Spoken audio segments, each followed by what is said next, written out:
SJC-13788, Lynn Allegaert, trustee versus Harborview Hotel Owner, LLC, and another.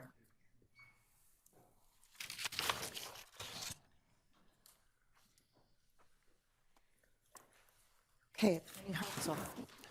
Morning, Your Honors. Neil Hartzell, together with my partner Ben Dunlap, on behalf of Lynn Allegaert as a trustee of the Allegaert Revocable Trust. We are seeking this court to affirm the appeals court decision that reversed the trial court's denial of the special motion to dismiss the hotel's counterclaim for abuse of process. A few of the background facts.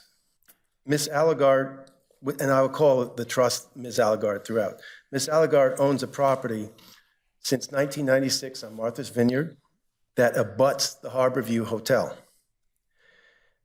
In 2008, the then owner of the hotel, called Scout, LLC, wanted to do some construction renovations at the hotel, so he met with Ms. Allegaert, and they entered into an agreement. And that agreement said that she would support the construction, provided that screening was put in that would prevent whoever's on the hotel side looking into her backyard.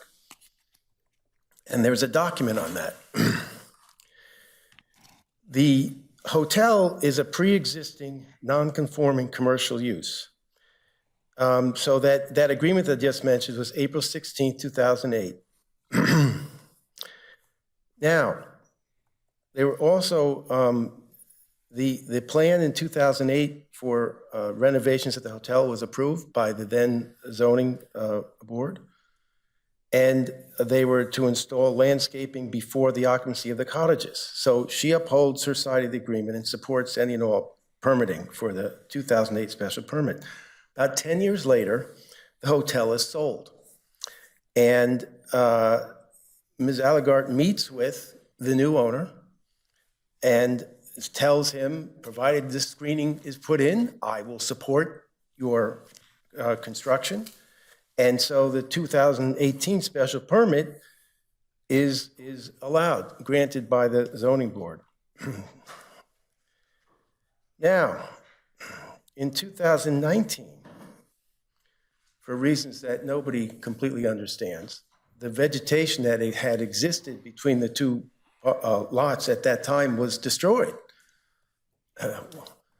The gardener apparently told Ms. Allegaert, I'm sorry, the owner told Ms. Allegaert, well, that was a mistake, the gardener did. The gardener says, no, we only do things that we're told to do. She complains, and some vegetation is put back in. In 2000, a lot of vegetation's put back in, right? We have a picture. well, it's not just a little bush. It's arborvitae. It's arborvitaes. That is correct, Your Honor. I'm just, is there a material difference between the arborvitaes that existed before, which she was happy with, and the arborvitaes that were put back in? I just can't. I have a picture that looks like they're pretty big arborvitaes. The picture that you have, and this is one of the problems with the affidavit that the hotel put in, is not of the arborvitaes that adjoin her lot. They're on another neighbor's lot. And Is that in the record? I'm sorry? Is that in the record? Yes, it is. Where is it in the record that the photo is not of her arborvitaes? It's attached to the affidavit of Mr. Jarre, and it says these are for the neighbor's property. So it's right in the record on that. And he doesn't say he put in the same ones for that property? I don't have his, Mr. Jarvis. I thought he enumerated that there was a large, he specifically gave numbers for how many arborvitaes were put up in between. Yes. There's no dispute that there were arborvitaes put up, okay? The problem is that in 2022, the hotel owner wants to do some more work. And they're now changing the location of this. It's called the Pease Cottage. It's one of the buildings they're gonna build on the hotel property. And she contends that what happened is when that is, where the location of it's shifted. And by it shifting, it allows people to look in who are in the Pease Cottage right into her backyard, which she says isn't the agreement that I agreed to do. I agreed to support your construction, provided that the screening that I originally agreed to with Scout blocked the views. She's saying it didn't block the views. Is that in the complaint? Because, or it just, does she make that point? That the change in location changes the effectiveness of the screening? Because I don't Yes, remember. Your Honor, I can't point to the exact paragraph, but I believe it's Sure. in the complaint. Okay. Because the complaint is pretty general, and has one, from what I remember, has like only one reference to screening, at least related to your property, right? Your Honor, again, I don't have it right in front of me, but the complaint says what it says. So in 2022, this new special permit is granted that relocates the Pease Cottage. Ms. Allegaert timely appealed this zoning board of appeals case. She's a neighbor.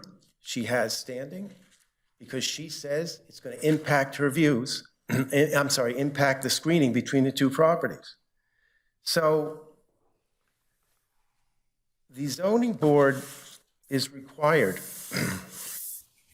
in a special permit like this to look at the impact on, we've put the details in our papers, but it's a discretionary permit is what the zoning board of appeals does, and it shall not substantially or more detrimentally than existing conforming use to local zoning bylaws. Excuse me, I'm stumbling over the words a little bit. So if you're going to change or expand a non-conforming use, they have to find that. And what she contends is that on the record before the zoning board, they didn't do that. They abused their discretion by granting this permit. Is the baseline for that comparison, and I'm asking specifically with respect to Ms. Allegaert's standing, is the baseline for comparison what exists on the ground at the time of the zoning board's 2023 decision, or is it what the hotel owner already had a right to do per the 2018 permit?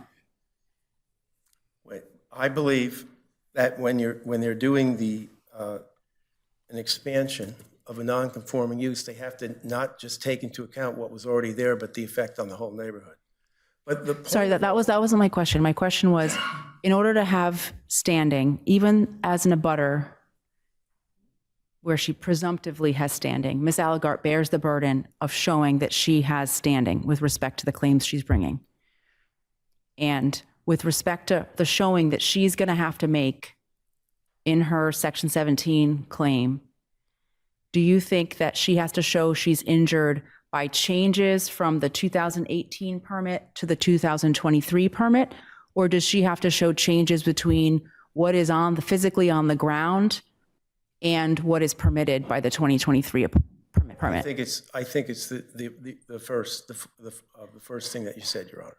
So she bears the burden of showing, to have standing, that what happened in 2023 is materially worse than what she had under 2018, even though it hadn't been built yet. I think it's part of it, Your Honor, but there's also requirements in the statute that they have to consider the neighborhood and what was on other lots. So I don't think they're isolated. I think you have to. Well, there's two questions here. There's the question of whether the zoning board decision was unlawful, but the first question is whether Ms. Allegaert even has standing. And the counterclaim plaintiffs / defendants here are claiming that Ms. Allegaert doesn't even have a viable claim of standing before you even get to the merits. As a neighbor, right there, it impacts their privacy. I believe she has standing. I don't think it's more complicated than that. So okay. And you're relying on, I take it, paragraph 16 in your complaint. Now a new structure, the Pease Cottage, will increase the noise, light pollution at night and restrict sunshine during the day. The new building will greatly diminish plaintiff's privacy as Harborview Hotel guests will be able to look over screening and fencing onto her property and her home. I take it that's the extent of your zoning argument. I believe that's correct, Your Honor. So that's it. And then on the contract argument, you go, Harborview must maintain vegetation. The contract provides that Harborview must maintain vegetation so that Allegaert residents' views of cottages are blocked in perpetuity, right? That's the extent of your contract argument, right? Well, there's two pieces to the contract argument as originally pled here, Your Honor. One is that because the hotel took the benefit of Ms. Allegaert supporting the changes in the 2018 permit, that it is therefore obligated to comply with the other piece of the contract, which is to install screening that blocks the view. They argue that two things. They argue that, one, the contract is between their predecessors and not the trust, but Ms. Allegaert herself. And the plaintiff here is the trust. So they're saying the contract is non-binding because it doesn't apply. Is there a direct successor provision in that contract? Successors and assigns for both. In paragraph 1, successors and assigns from Scout, and successors and assigns. His argument is not factually correct that there isn't a successor provision in that contract. It's the words successors and assigns are in it. Okay. So And the other. Is this pertinent to the land? I'm sorry? You're saying the contract runs through the land? Or was this a personal? It was never recorded, Oh, okay? okay. So, Isn't that a problem for you? yeah, well, in perpetuity, yeah, it would be a problem. But in light of the fact that we say, and she claims, that they took the benefit of her piece of that contract, which was to support the changes before the zoning board, and then apparently are not making commitment to put in screening that completely blocks the view. And in light of the fact that the new building. You're not relying on the first contract, 2008. You're relying Well, on the it could be- second, it- 2018. It could be two things, Your Honor, because we don't know, it's a factual determination. And by the way, the underlying case hasn't been decided. There are summary judgment motions that have been briefed and argued and are pending right now. No decision's been made yet. But there's an issue on the contract. Did the hotel, there's two reasons. Did they acknowledge and accept the contract in some conversations or some other deed? Or by accepting the benefit of the contract, is there an estoppel argument or by implication? So there's two different pieces to the contract argument. So in any event, I want to touch on a couple of the arguments that have been raised by I'm sorry, I'm getting ahead of myself slightly. There are factual and legal issues that need to be determined as to whether her claims are valid or not. And the appeals court. they all rise or fall on the height of the arborvitae, it sounds like. Well, not necessarily the height of the arborvitae, Your Honor. It's whether the arborvitaes completely block the. Wait, was that the contract say completely block, or did you were? I believe it says completely blocked, Your Honor. Okay, and what's interesting, and I think I mentioned this earlier, the affidavit of Mr. Jarre, which you're going to hear a lot about, it doesn't show the arborvitaes on Ms. Allegaert's property line. And when you're trying to determine whether a claim has valid or not, why isn't that there? If their claim is. You didn't put any pictures in either, right? I didn't go out and say, oh, the arborvitaes here are 4 feet tall. They're right. I'm just trying to figure out who has the burden of proof on all I that. was there, Your Honor, I probably would have, but on the record before it, those aren't there. But the point is, the claim that there was no basis for this zoning appeal is not properly supported. They didn't meet their burden of proof. There's another argument that's raised for the first time on appeal about this conundrum that somehow an anti-SLAPP, if you don't bring a counterclaim for abuse of process, you're in trouble because it's a compulsory counterclaim. That was not raised below. It's raised for the first time before this court, so we don't think that's proper. And in any event, the other issue on that is abuse of process claims don't have to be a compulsory counterclaim, because if the reason why the original claim was brought is solely for petitioning activity and there's nothing else, it can be brought later in the case. I don't know of any court ruling or anything else that says you can't do that. In fact, that's how malicious prosecution and abusive process claims are typically done. And the reported case law on this, by and large, are mostly things after the underlying cases are resolved. So I don't think that argument goes anywhere. And just a final thing on anti-SLAPP. You heard the other argument about the wage earner who needs to have counsel. Well, so do property owners adjacent to a big new building, adjacent to a big new development. If they cannot challenge those, what's the point of having the zoning laws? Otherwise, big developers are just going to run people over. Doesn't matter what their standing in life is. So for all those reasons, Your Honor, thank you. Thank you. Attorney O'Flaherty.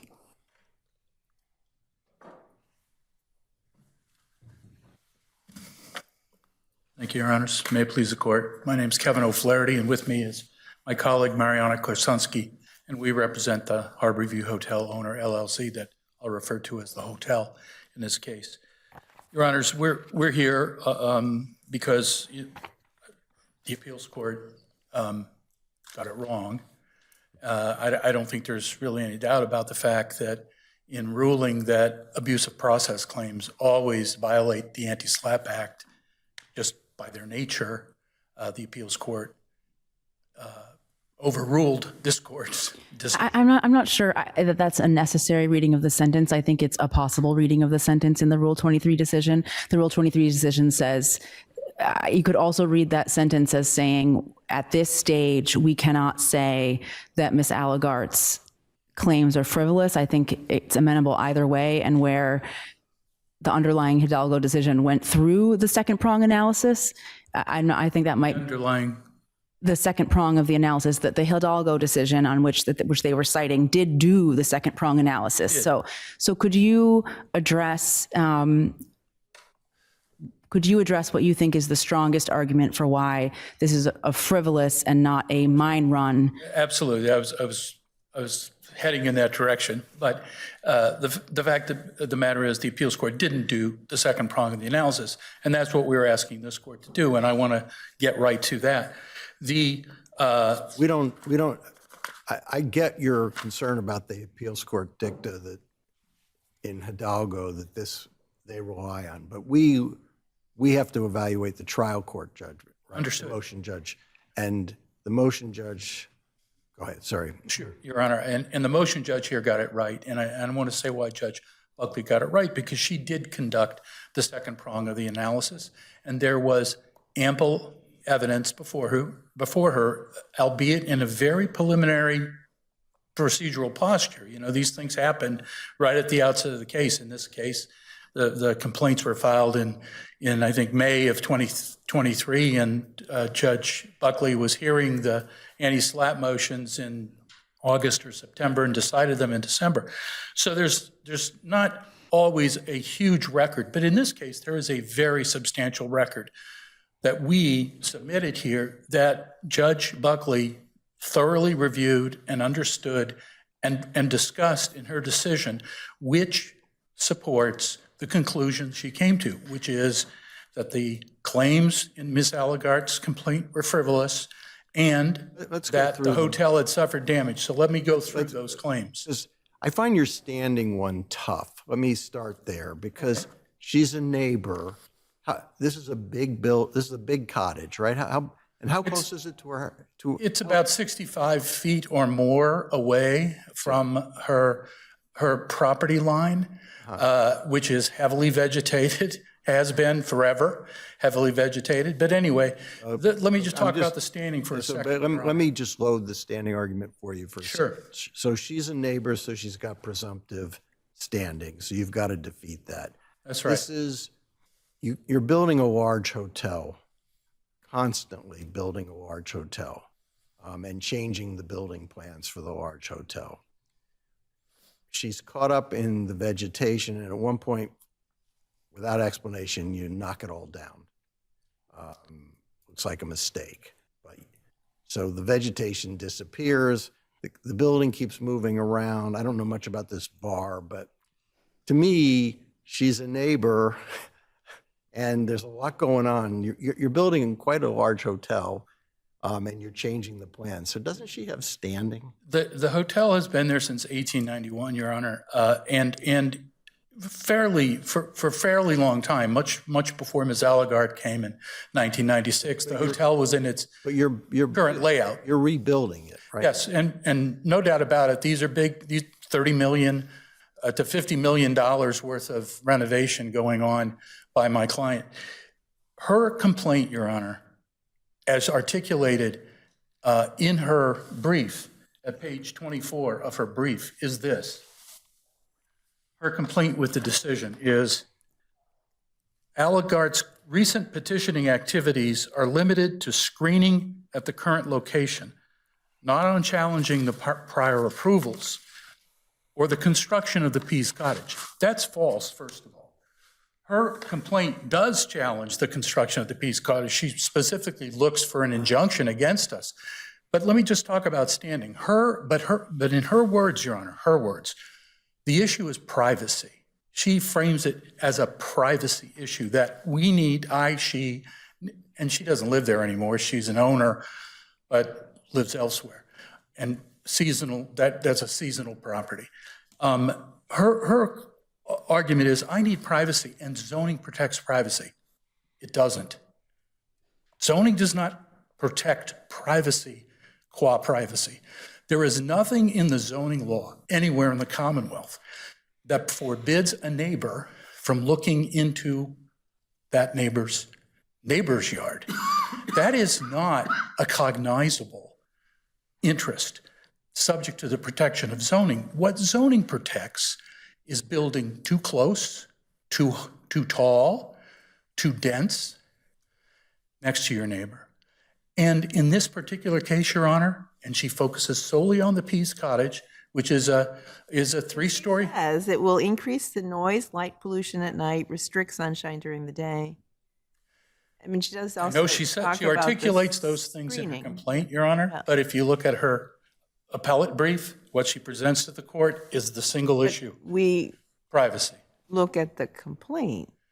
Well, what she's represented to the court is, no matter the verbiage in the complaint, my issue here, what I'm after, is more screening.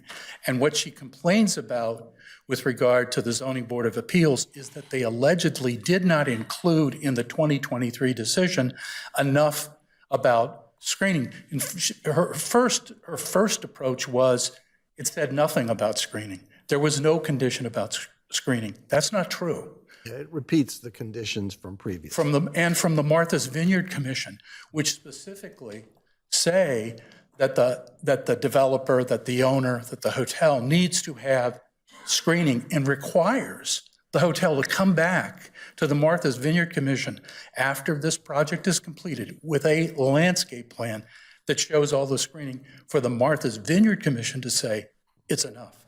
There's nothing in the record that shows from the plaintiff, from Ms. Allegaert, that condition, which she first said wasn't there, but is there, that condition is insufficient to protect whatever privacy interest she's after. But I want to get back to the privacy for a second, because that is our primary argument, which is privacy qua privacy is not a legally cognizable basis for standing. What if we stick to paragraph 16? You still win on that argument, and we don't, you want us to modify the complaint based on the appellate briefing, and you may be right, but what if we have to interpret 16? Are the There's cases, no- are the cases going to support standing based on that, and that's a non-frivolous? Well, again, Your Honor, on a anti-SLAPP motion, as you know, the trial court conducts a kind of a preliminary factual investigation of the claims. And here, we put into evidence through the affidavit of Mr. Janet. The burden's on you, right? That's right. You got to show by a find preponderance. I mean, part 2 of Blanchard. That's right.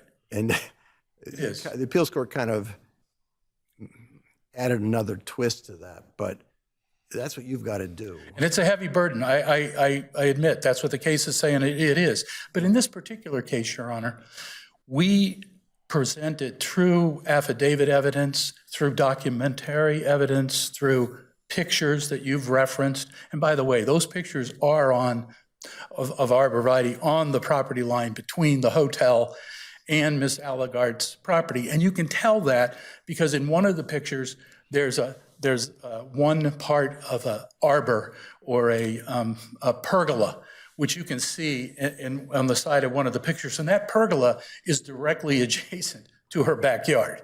And you can see that from, I think it's Record Appendix 232, which is a plan that shows where the pergola is.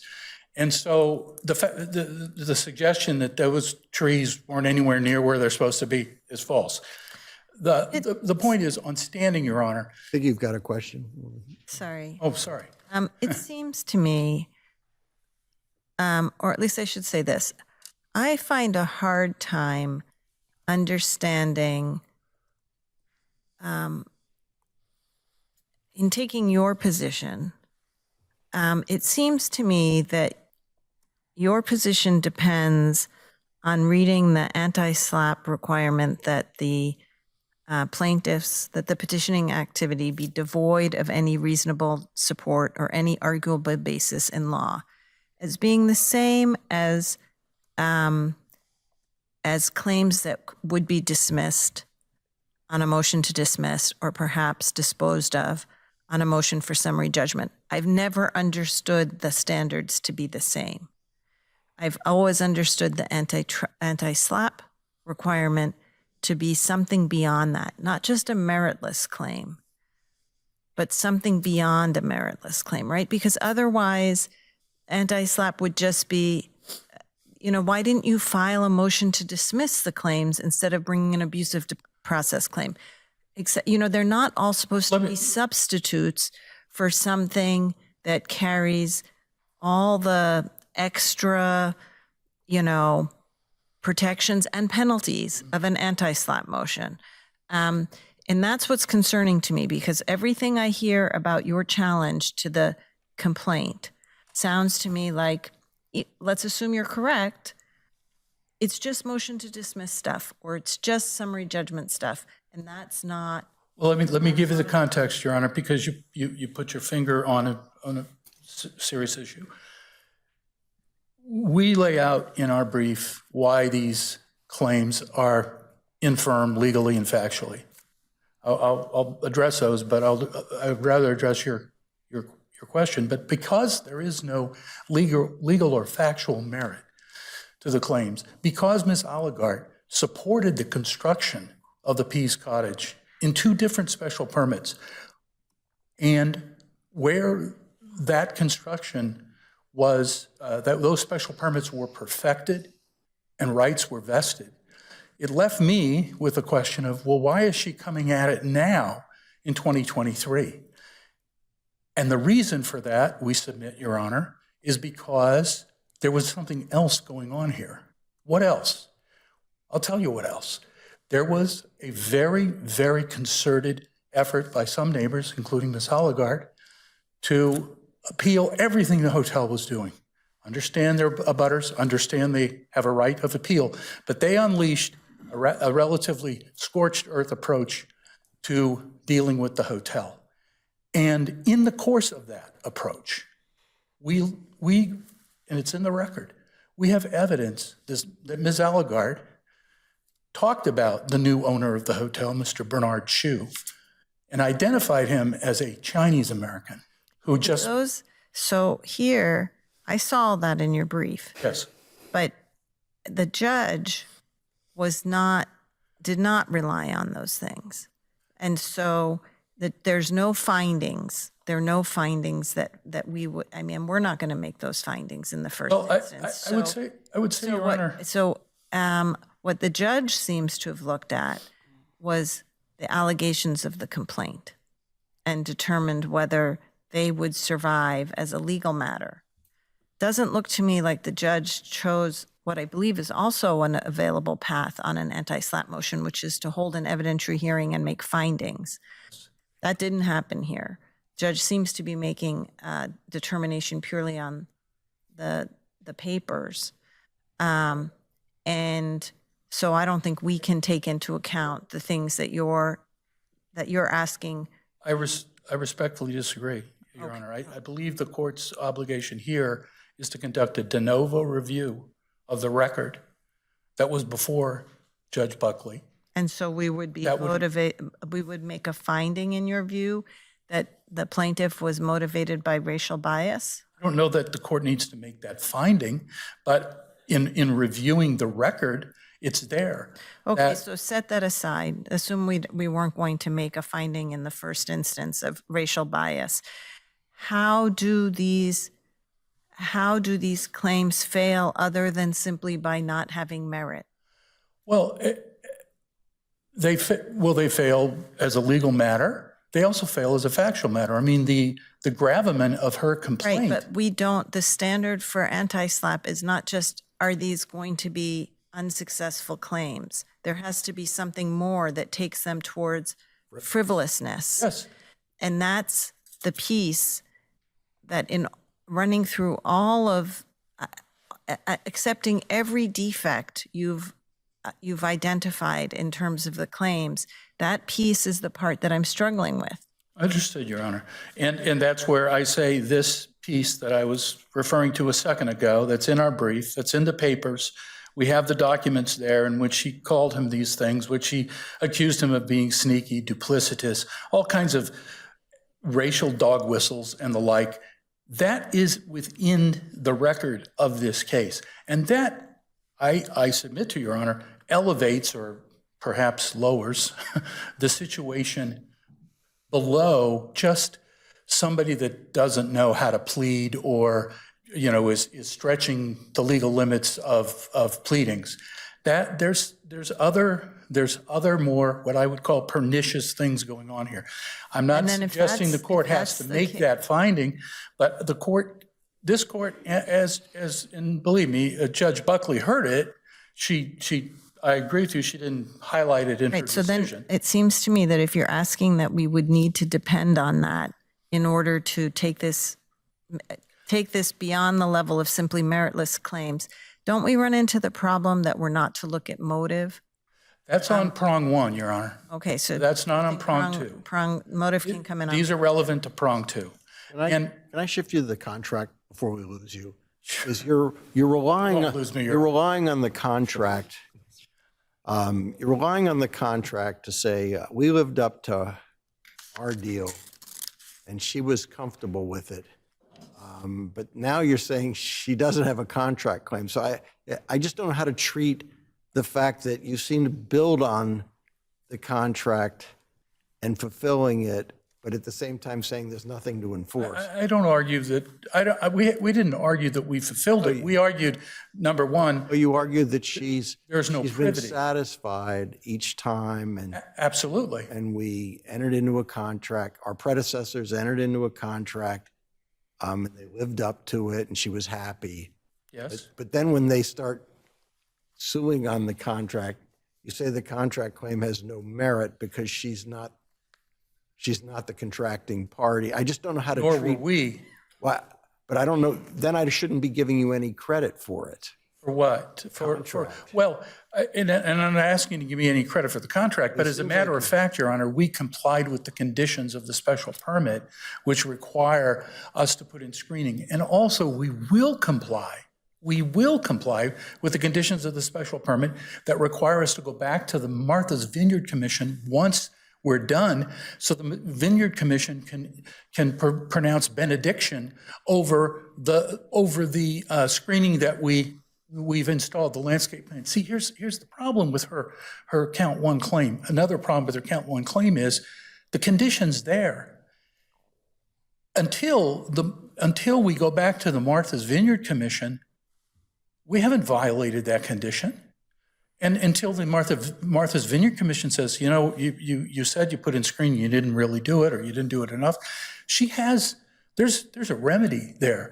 And that's why this count one, another reason count one is a legally infirm count. It really doesn't turn on the contract, though, Your Honor. It turns on the facts that there was screening. She admitted there was screening. She was satisfied with the screening. And only after this dispute over the pool bar broke loose, and there was all this dust in the air over that, did she appeal from the construction of the building she had twice before supported. Where's the pool bar in relation to her house? It's further away than this building's going to be, and it's behind the Mayhew building, which is a 3-story building that's closer to her house than anything else. And it's been there since the 60s. So if your honors don't have any more questions, I don't mean to overstay my welcome. Thank you.